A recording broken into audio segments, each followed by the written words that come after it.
guys, Alec Amkiri here, and today I'm going to teach you my 5 easy steps to a perfect sumo deadlift. Now, most people know that in its simplest form, a sumo deadlift is simply a deadlift performed with a very wide stance where the bar is gripped inside of the legs rather than outside of the legs like you would do in a conventional deadlift. But most people don't really understand the nuance of the technique, and so they end up pulling the weight as they would in a conventional deadlift, and they don't really get the benefits that you get from using the sumo technique properly. But with my easy cues, you'll be pulling perfect sumo lifts in no time.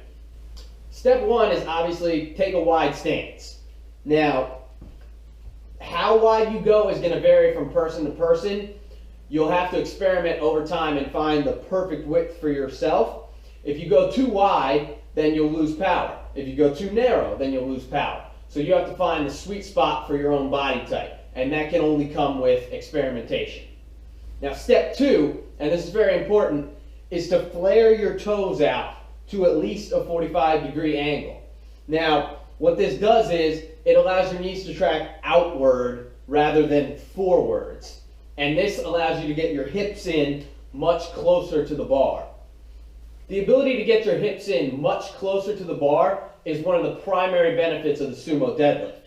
Now, what this does is it allows you to keep your torso much more vertical than you would in a conventional deadlift, which greatly reduces the shear forces on the spine, and it allows you to get much more hip and leg involved in the movement, and it reduces the back involvement. Now, if you're a strong squatter like myself, who's quad dominant in pretty much everything, this is pretty much the best thing that you could hope for a deadlift. Step 3 is to make sure that you set your back into a nice neutral position.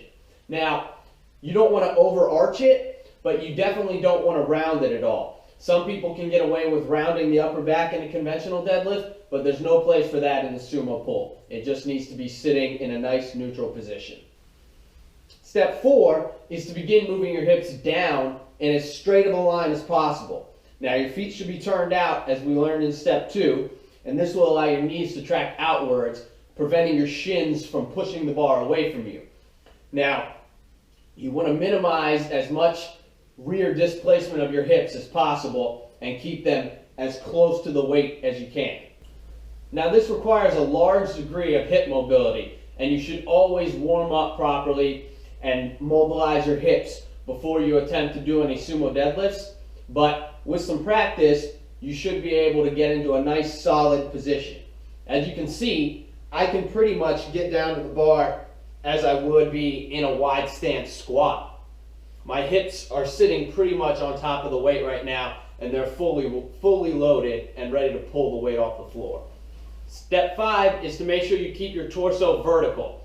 If you start to incline your back like this, then you're basically just pulling a conventional deadlift from a sumo stance, and you're not really getting the benefits of the sumo. Now you're in a position to pull a perfect sumo deadlift. To lift the weight, all you have to do is reverse the steps that you used to get here, and you're golden.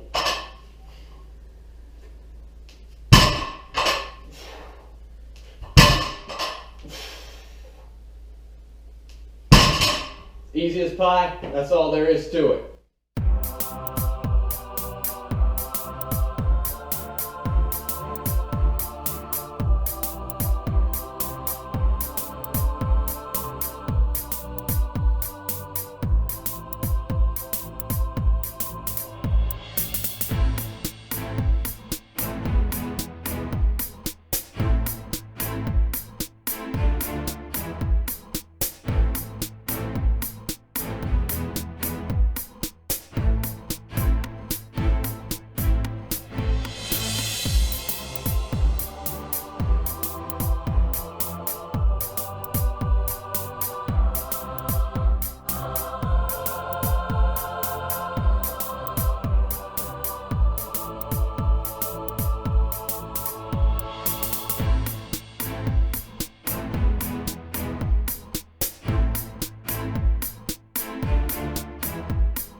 Well, thanks for watching the video, guys. You're now a member of the small minority of people who actually understand how to do a sumo deadlift properly.